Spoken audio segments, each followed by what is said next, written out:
Hey everyone, and welcome. My name is John Nerrill. I want to welcome you to my weekly Facebook Live. Today is show number 52. It's called 3 Strategies to Increase Your Communication. And before we get started, I just want to remind you that I have a wealth of information on my website at johnnerrill.com, which includes a free resource called 3 Steps to Creating Your Next Advancement Opportunity Without Feeling Overwhelmed. You simply go to my website, click on that link, enter your email information. You'll get an email to confirm your subscription to my email community and to download your workbook. And right now I email everybody in my community Monday, Wednesdays, and Fridays at 8 a.m. around a particular topic about leadership and careers. So again, welcome everybody. It's great to see you all. And we're going to go ahead and get right into it. And if you're a part of my email community, you would have gotten this email from me this morning with a quote by James Humes. I want to make sure I get the name right here. And the quote was, "The art of communication is the language of leadership." And I put that quote out there today because to me, it's really indicative and special about the kind of relationships we form with leaders solely based on their communication. You know, you don't necessarily have to be a magnanimous or boisterous kind of individual to be a leader that somebody resonates with. But the level of communication that is respectful and engaging is one in which people, in my experience, people will attract to. And so simply how you communicate on these 3 different levels I'm going to talk about today are really 3 very specific strategies for you to look at the level of communication that you're having with everyone. So the first one, and probably the most obvious, is verbal communication. So thinking about the things that you're saying to another person, how well are you having these intentional conversations with your coworkers, your team members, your leadership? I mean, even in your personal life, you know, I talk about these 6 strategies I have for how we show up. Well, the second one, the H, stands for having intentional conversations. We want to make sure that our verbal communication is really specific and focused to what it is we want to say to somebody. I'll give you an example. I'm part of several networking circles. It's part of my goal for 2019 is just to get myself out there a little bit more and network with some people. And I had a follow-up conversation recently with a gentleman in my group who had invited me to a conversation to talk about a leadership program that he was involved in and was interested to see if I wanted to be a part of it. So as we were having this conversation, he had asked me, he had shared with me a book, and he said to me, "Do you think you can read this book in this next week?" And I looked at him and said, "No." It kind of paused, and he was like, "Well, that was a direct answer." And I was like, "Well, I'm not going to lie to you. I'm going to be really honest with you. I don't have the bandwidth or capacity this week to read the book." And I joked with him a little. I said, "Look, it's not that I'm that damn important. It's just that I've got a lot of things on my plate that I need to honor. And for me, carving out time to read this 200-page book, I can't do it." So he said, "Okay, when do you think you could read it?" And I said, "Well, why don't we just touch base in 2 weeks? Let me take a look at it. I'll follow up with you then." He said, "Okay." And that's what we had agreed to. Well, I saw him yesterday at this networking event, and I hadn't even touched the book. I had looked at a couple of things online, but more specifically, really took a step back to see whether or not I had the bandwidth or energy to read this book that he wanted me to read and to consider joining this leadership program that he was a part of. And I saw him at the networking event, and I said, "I want to be really direct with you here. And I want to be respectful of your time and my time and let you know that this just isn't a good match for me right now. And maybe down the road I have some opportunity to read the book, but right now I can't give it the kind of space that you're asking me for. And so I think it's just best right now that we just hold off on the conversation moving forward. And I just want to let you know I appreciate it and thank you for your time." He acknowledged that. my perception is, I just want to be really clear about this. My perception was that he was not really happy with me or disappointed that I didn't really want to pursue this opportunity with him. But I want to believe that he was respectful enough and respected me enough that I was just very direct and honest with him. There's somebody else at my meeting who's a salesperson, and he said, a salesperson looks for two answers, yes or no. And either answer allows them to move forward. And I love that. So oftentimes we may come across people, or maybe even ourselves, where we hesitate having that conversation and we just don't want to put it out there. So as part of showing up and having those intentional conversations, think about how you can honor those core values. For me, it was about honoring a core value of mine about connection. I didn't want him to think I was shirking on my responsibilities by not reading the book and exploring this program. I just know at this time, it's not something I can pursue, and I had to communicate that. So think about the verbal communication piece as you think about how your communication is impacting those business relationships that you have. So the second one here is about nonverbal communication. And how we physically are in front of someone is important. You'll notice a lot of times when I talk to you, I will make some movements with my hands, but it's also about me being open.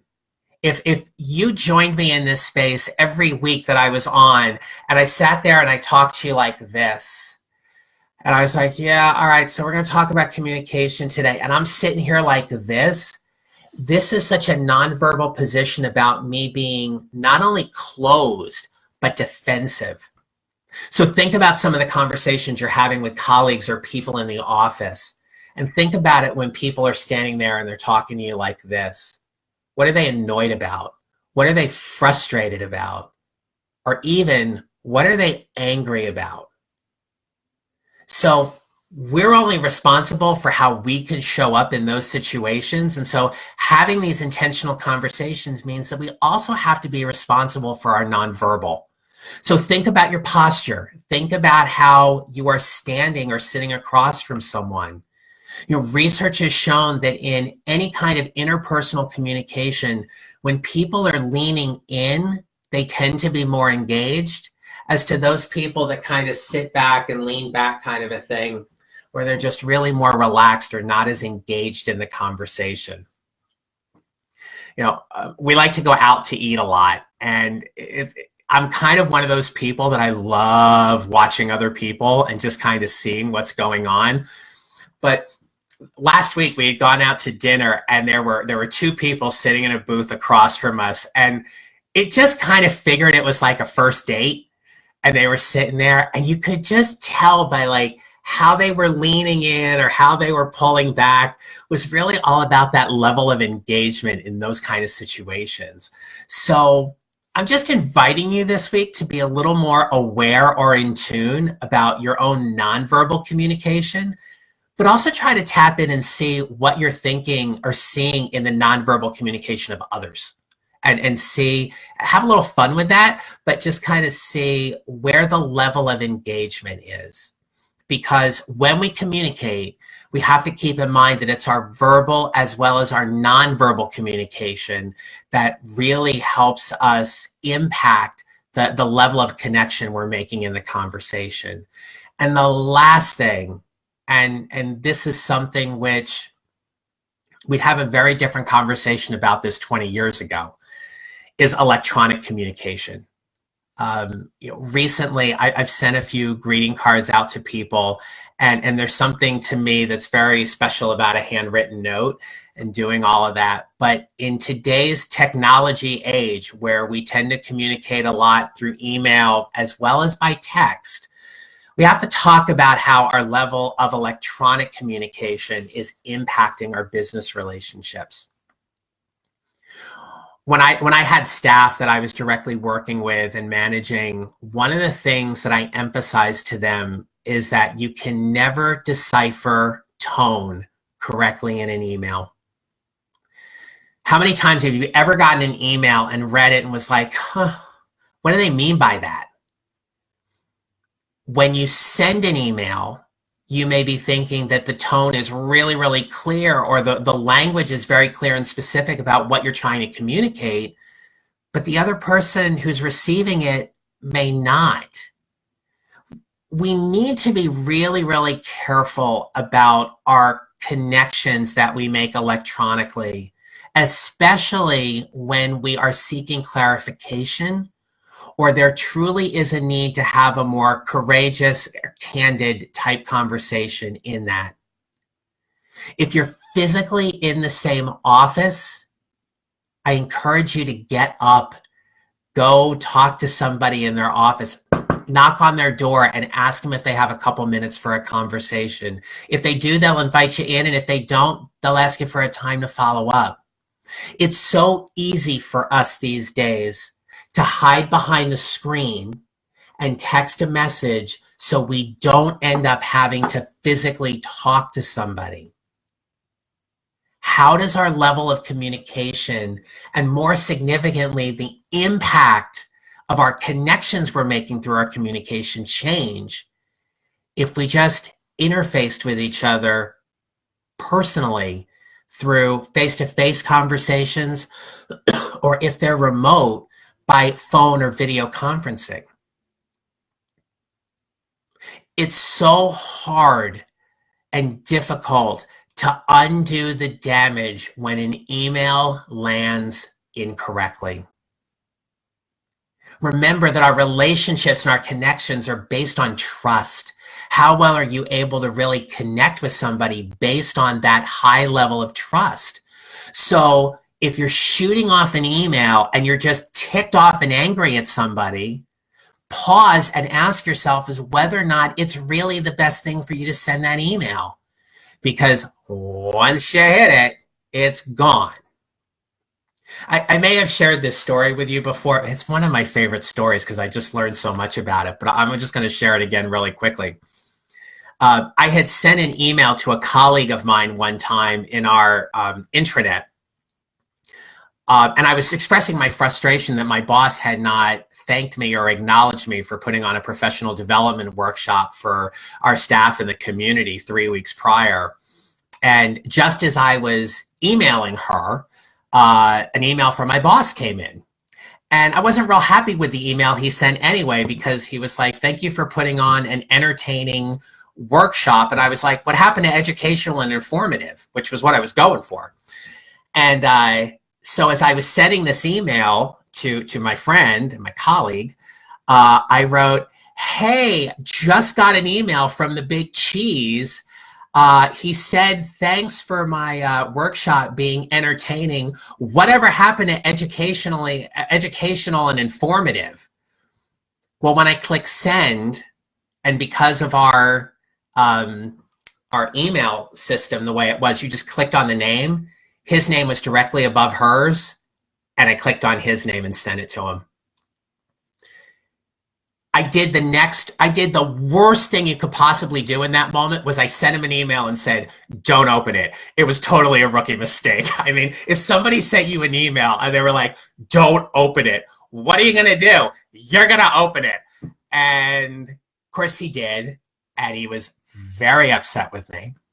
And he called my direct supervisor in, and we had a whole conversation around that. I mean, it was a little bit of a battling of perceptions and all of that, but I just share this with you in the sense that, you know, there was no way he could decipher my tone, which really was about being disappointed and frustrated that he hadn't acknowledged my efforts sooner.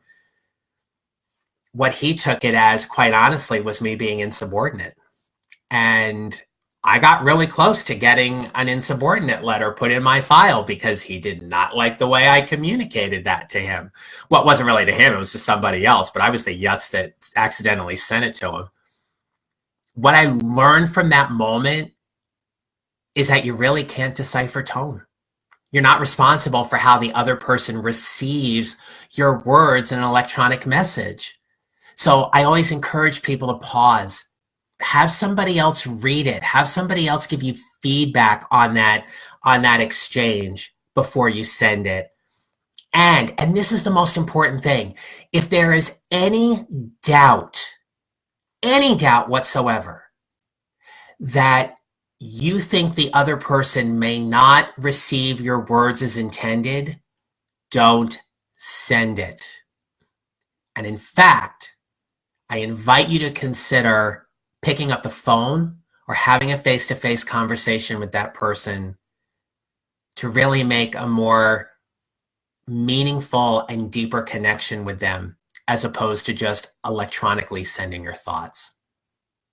All right, well, look, as we wrap up today, I just want to kind of summarize real quickly. We talked about 3 types of communication that really help us impact our overall connection. So it's verbal, nonverbal, and electronic is what we talked about today.